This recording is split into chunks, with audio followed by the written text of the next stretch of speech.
Do you ever feel like an actor on a stage not of your own making, reciting lines you didn't write, wearing a costume that doesn't quite fit, that gnawing sense that the person you present to the world is a carefully constructed facsimile, a shadow of someone truer?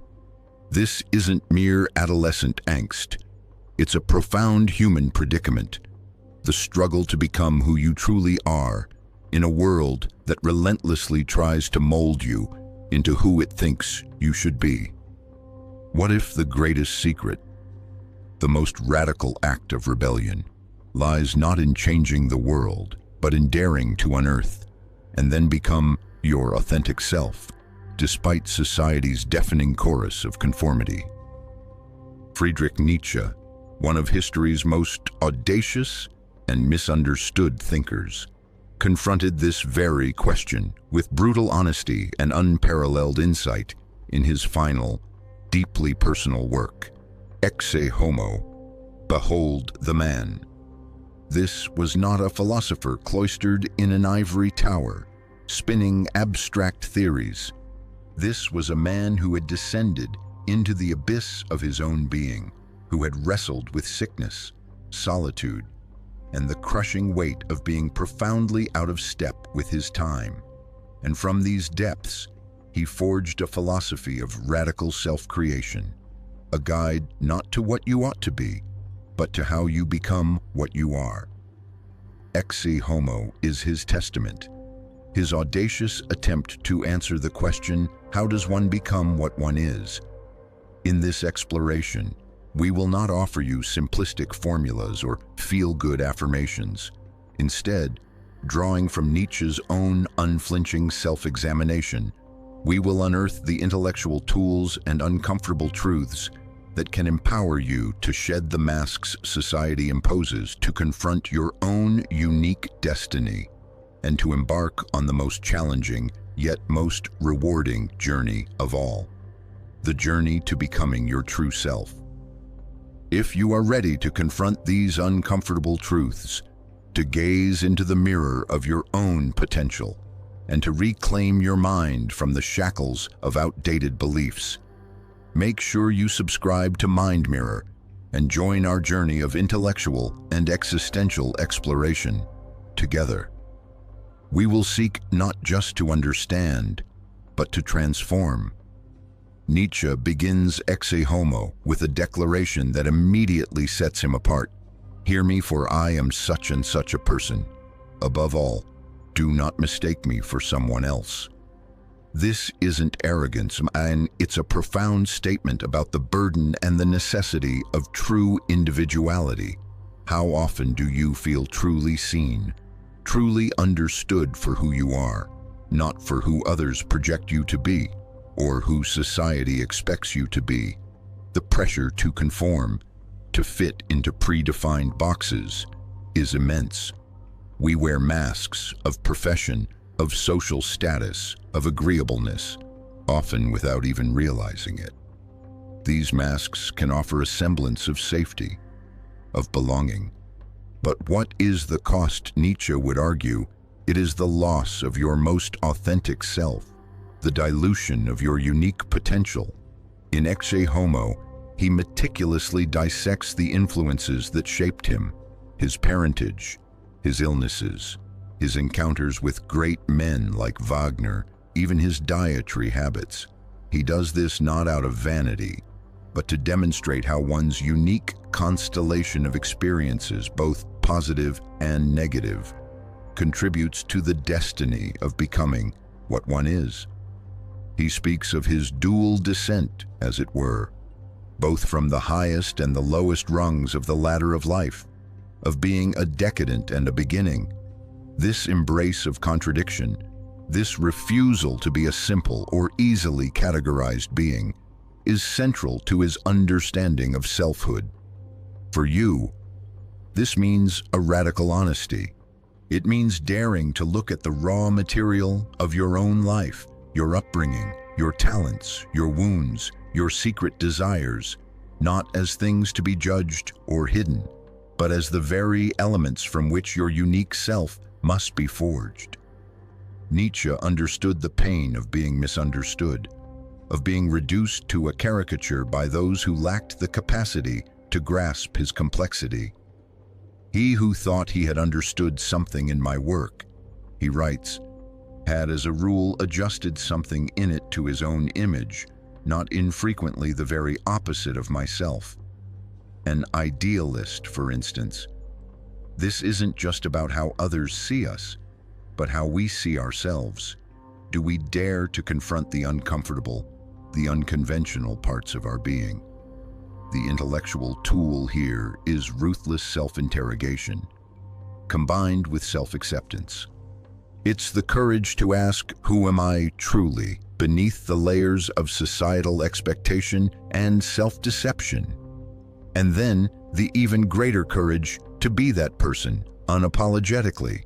As Nietzsche famously put it elsewhere, become what you are. Ecce Homo is the living testament to that arduous yet ultimately liberating process. One of the most startling and, for many, most challenging aspects of Ecce Homo is Nietzsche's profound revaluation of suffering and illness. In a world obsessed with comfort and the avoidance of pain, Nietzsche presents sickness not as a curse, but as a crucible. Illness itself can be a powerful stimulant to life, he asserts, reflecting on his own chronic, debilitating ailments. He recounts how sickness slowly liberated me from my toils. It spared me any sort of sudden breach. Illness likewise gave me the right completely to reverse my mode of life. This is not a romanticization of pain. It is a recognition of its transformative potential. For Nietzsche, periods of intense suffering forced him into a state of profound introspection, compelling him to forget, to wait, to be patient. And what does this mean? But all this means thinking, he exclaims. His physical frailty became the catalyst for an extraordinary spiritual and intellectual strength. It sharpened his senses, deepened his psychological acuity, and gave him a perspective on life and health that was radically different from the conventional. I owe my own highest health to this fact, he declares. I sought out my greatest dangers. I took my life in my hands. Only when life itself deserted me did I recover my life. This is the alchemy of the Nietzschean spirit, the ability to transmute the lead of suffering into the gold of wisdom and strength. For you, this offers a powerful intellectual tool for reframing adversity. Instead of viewing setbacks, illnesses, or periods of intense struggle as mere negatives to be endured or overcome, Nietzsche invites you to see them as potential gateways to deeper self-knowledge and a more profound appreciation of life. What does not kill me makes me stronger. This famous aphorism finds its deepest resonance here.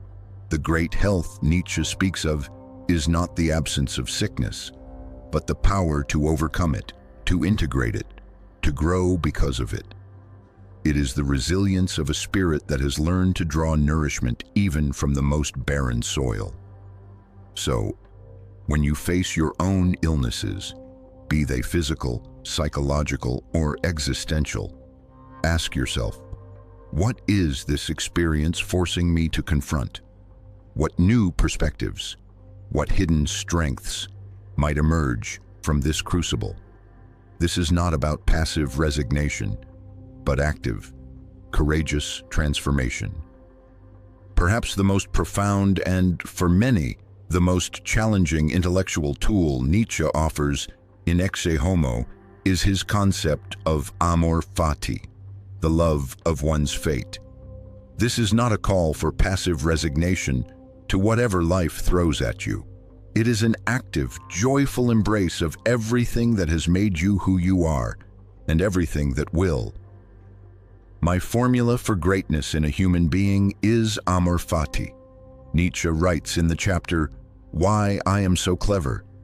That one wants nothing to be different, not forward, not backward, not in all eternity, not merely bear what is necessary, Still less conceal it, but love it. This is a radical departure from the common human tendency to regret the past, to resent present difficulties, or to anxiously try to control the future. Amor fati is the ultimate affirmation of life in its totality, with all its accidents and incalculable elements, as Nietzsche describes his own life in Thus Spoke Zarathustra. He recounts in Ecce Homo how even the blunders of his life, the temporary deviations and aberrations, had their own meaning and value in the grand scheme of his becoming. In these matters, great wisdom, perhaps even the highest wisdom, comes into play in these circumstances in which nos to ipsum, know thyself, would be the sure road to ruin. Forgetting oneself, misunderstanding oneself, is reason itself. This is not an excuse for irresponsibility. It is an invitation to a deeper form of responsibility, the responsibility to affirm your entire existence, to see the necessity and even the beauty in every experience that has shaped you. It is to understand that the I you are today is the sum total of all your yesterdays, including the mistakes, the pain, the detours. For you, embracing amor fati means letting go of the if-onlys that haunt your past. It means ceasing to war against the unchangeable. It means recognizing that your scars are not just marks of damage, but testaments to your resilience, your journey. It means finding the strength to say yes to your life, exactly as it is, and as it has been, not because it is perfect, but because it is yours. And in that yes, in that love of your own unique, unrepeatable destiny, lies a profound freedom and an unshakable power. This is the ultimate act of self-creation Nietzsche points to in Ecce Homo, to become the artist of your own life, not by erasing its imperfections, but by weaving them into a tapestry of meaning so profound that you would will it to be repeated again and again, for all eternity. While Nietzsche grapples with the grandest themes of destiny and self-creation in Ecce Homo, he also, with characteristic insight, grounds his philosophy in the little things, the seemingly mundane details of daily existence that he argues are of inconceivable importance. These trivial matters, diet, locality, climate, and one's mode of recreation, the whole casuistry of selfishness, are inconceivably more important than all that which has to date been held in high esteem. He writes, "This is not a descent into banality, but a radical reprioritization." For Nietzsche, the great health required to become who one is not an abstract ideal, but a physiological reality, profoundly influenced by these little things. He recounts his own struggles with finding the right diet, the right climate, the right kind of intellectual recuperation. "I have never wasted my strength," he claims. "Of religious difficulties, for instance, I have no experience. I search in vain through all the realms of antiquity or of modern times for anything to resemble his sweet and passionate music, Heine." This selectiveness, this instinctive turning away from what is not for him, is a key aspect of his self-mastery. The intellectual tool here is the art of refined selfishness, in the service of one's highest task. It's the understanding that to achieve great things, to become who you are meant to be, you must first become a master of your own conditions. This means paying scrupulous attention to what nourishes you, physically, intellectually, spiritually, and what drains you. It means cultivating an instinct of self-preservation that guides your choices, not towards mere comfort, but towards what will maximize your strength and your capacity for your life task. The whole surface of consciousness for consciousness is a surface must be kept free from any of the great imperatives. He advises, suggesting a deep, instinctive guidance rather than a rigid, conscious control for the grand task. But the little things, the daily choices, these require conscious art. For you, this is an invitation to become the curator of your own existence. To understand that the grand project of becoming what you are is built upon a foundation of seemingly small, yet profoundly significant daily choices. It is in mastering these little things that you cultivate the soil for your own unique greatness to bloom. Nietzsche's Ecce Homo is more than an autobiography. It is a manifesto for radical self-creation. It teaches us that becoming who you truly are is not a passive discovery, but an active, courageous, and often perilous forging. The path demands an unflinching honesty to confront your own complexities, your decadence and your beginnings. It requires the alchemical power to transform suffering into strength, weakness into wisdom.